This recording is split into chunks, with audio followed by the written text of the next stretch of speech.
Hey, beautiful souls. So I'm here and I just took a shower and my hair is wet, so I'm wearing this little hat to keep myself warm because gotta stay warm up in here. Yeah, I wanted to share a little bit about me, about Amanda and who she is, and kind of just like who the person Amanda is and what she's all about and where I'm at now, and kind of just a little update for all of you guys who are new to me and who have recently connected with me more. I just want you to know a little bit more, about the person that I am, temporarily, for a short while, not for very long. Thank God. No, I'm joking. I mean, I'm not joking, but yeah. Yeah, I mean, the human experience is not very long. So while I'm here, I would desire that I am fully living, that I am not holding back on expressing my genuine joy and excitement for life. And something that I feel sometimes that I do is I hold myself back. I keep my voice quiet. I tell myself that I'm just gonna disappear. I'm just gonna disappear from the face of the earth. Like, I don't need to be. It's almost like there's this underlying, gosh, I'm going kind of deep right now, getting kind of vulnerable and sharing a lot of personal things.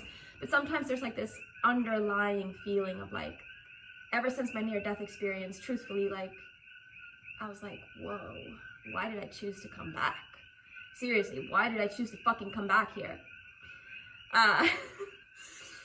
Because that experience of transitioning and going to that space is, of course, very present and real right now. And that's what I've come to learn, is that we don't have to physically die in order to die, in order to have all the false ideas of who we are die. That can always die.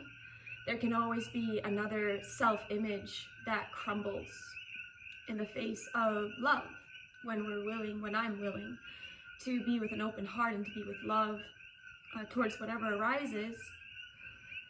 And I'm willing to kind of inquire and be curious about things versus judge it. It always just reveals so much beauty.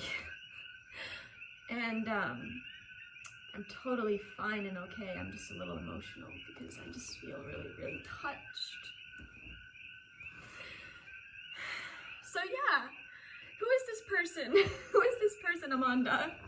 Because you might see me and you might think, damn, that girl, she's like always naked or something. She's always wearing no clothes. And well, truthfully, I'll tell you, I'm from northern Sweden. That's where I was born. That's where this physical body was born. Northern Sweden, in a town called Luleå. It's pretty near the Arctic Circle, so it's way up there. It's very dark and cold in the winter, but there's beautiful northern lights, God painting in the sky. It's such a gorgeous sight. And yeah, in the summertime, the sun never goes down, so it's light all the time. And that's where I was born, and I lived there for quite a long time. Well, actually, yeah. When I was 20 is when I ended up moving to the United States of America by myself, after already having lived in the Bay Area, though, because my mom married a man from the Bay Area. She married, someone that lives in Berkeley.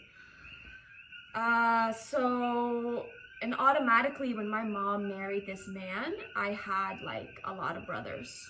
I had many brothers, stepbrothers, of course, but what I mean is I had a lot of American siblings. I had a lot of siblings that lived in America. And truthfully, my brothers, especially my brothers, I felt, we're not as close now as we were before, really close to them. And who's writing to me? Okay. Sorry. I felt really supported by them, and I felt like my brothers, my stepbrothers, they really took care of me as if I was their sister. And I'm really, really grateful for them. And in fact, right now, just even speaking that, I'm like, oh shit, I gotta like just reach out and tell them again, thank you so much for being there for me. For being there for me in that time of my life when I was fucking crazy. Cause yeah, that's another thing. I started drinking quite heavily, a lot of alcohol at the age of 13. And that was my way of coping and dealing with being a fucking human and being alive, because I just had there was some pain and some trauma that happened, and something deeply painful and sad. And I'm just kind of like a mess right now.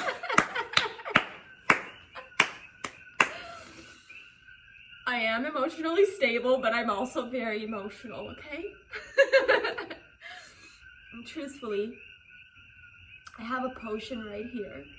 And this potion is rose cacao elixir that I made for myself. And I just feel really grateful that I chose to come and be at home tonight when I know I could be like at a space with a lot of people. And I just genuinely I wasn't feeling it. And I'm just really grateful that even though there's sometimes really awesome, epic things happening, I can still really tune into myself and see like, well, what is this really what I want to do right now? And truthfully, I just really like being in my own energy, in my own space right now. And I'm also preparing, soon I'm actually going into this silent meditation, and a part of me is kind of like starting to feel that sense that that's coming. And so I'm longing and just like really looking forward to the silence and the stillness.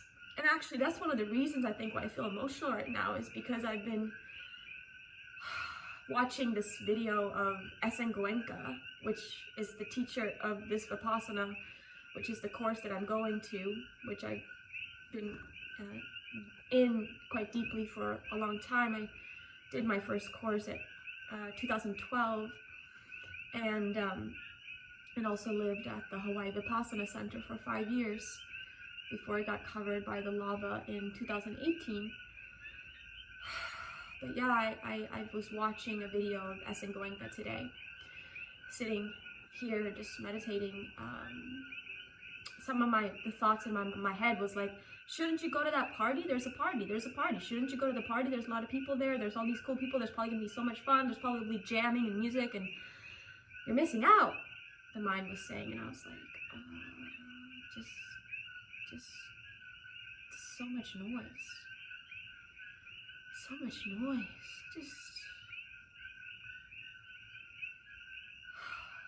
I love movement. I'm a fucking movement lover. I truly love moving my body a lot. I also, funny enough, deeply love stillness.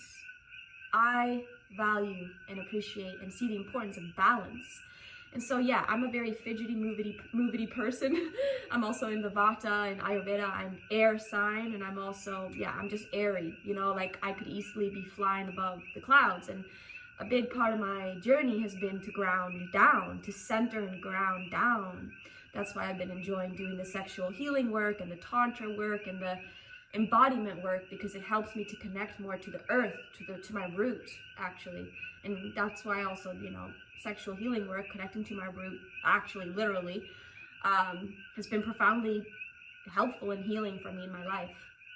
But yeah, Vipassana meditation that I'm going into is 10 days of silence, and it's completely still. There's no movement at all. There's just purely sitting, just sitting. And funny enough, I'm so looking forward to it. Like the moment that 8 p.m. hits on the first day, like I know that after 8 p.m. is when we go into silence, and then I know that from that day, I will not say a word. Not one human physical word. You see these words that are coming out of my mouth right now making this noise? None of this for 10 days. Can you imagine that gift? That's a fucking gift. I am kind of emotional today as I was watching Esen Goenka, being reminded of that I'm soon going to be in this space again. And I'm emotional and I feel like so deeply blessed that I choose to take this time in my life for this, and that I'm not letting myself get caught up in the thoughts and the stories that I might have, that the fucking ego might have, which is like, you don't have time for that. You need to be focusing on like making money, being successful, whatever the fuck that means according to my ego. According to my ego, you know what successful means? It means having an online course. It means making money off of some sort of coaching offering. It means like being like, just having like more followers and then making money online somehow. That is what success is for my ego. And yeah, those things are awesome, those things are fun, and I already sort of have that a little bit. I mean, I wouldn't call myself super successful in that area, but I certainly do have spaces where I do receive income from the online space. And I do, you know, work with people as well. However, to me, this isn't success. I mean, this isn't the success that I actually deeply care about and value in my life. Everybody has different values. Some people really value money, and I value money too. I fucking love money. I'm just not as motivated in trying to acquire a lot of it. I'm more motivated and inspired to to just like feel the truth in this moment now, to be fully fucking present right here, right now, and to be touched by the love that is the truth. That is who I am. That is who you are. That is what all of this is. I'm really fucking motivated to see really clearly and feel clearly, deeply, fully in my whole being, my true nature. And to recognize that I'm so deeply one and connected with you and that we're not separate. And to feel connection to spirit. Because the moment that I take my last breath in this life as Amanda, I will not have any fear. There will be no fear because I know that death is not real. Death is simply a changing of this physical form. But because I'm not identifying with this as me fully, like this is a temporary expression of me, sure, but it's not who I am. I am not this body, and I am not the mind. I am that which lives on forever, and it's incredibly beautiful. And it touches me and opens my heart so much. And I cry because when I see this in my eyes, and when I see it in the world, when I see others, but I'm only seeing myself and only seeing this way, it's deeply touching.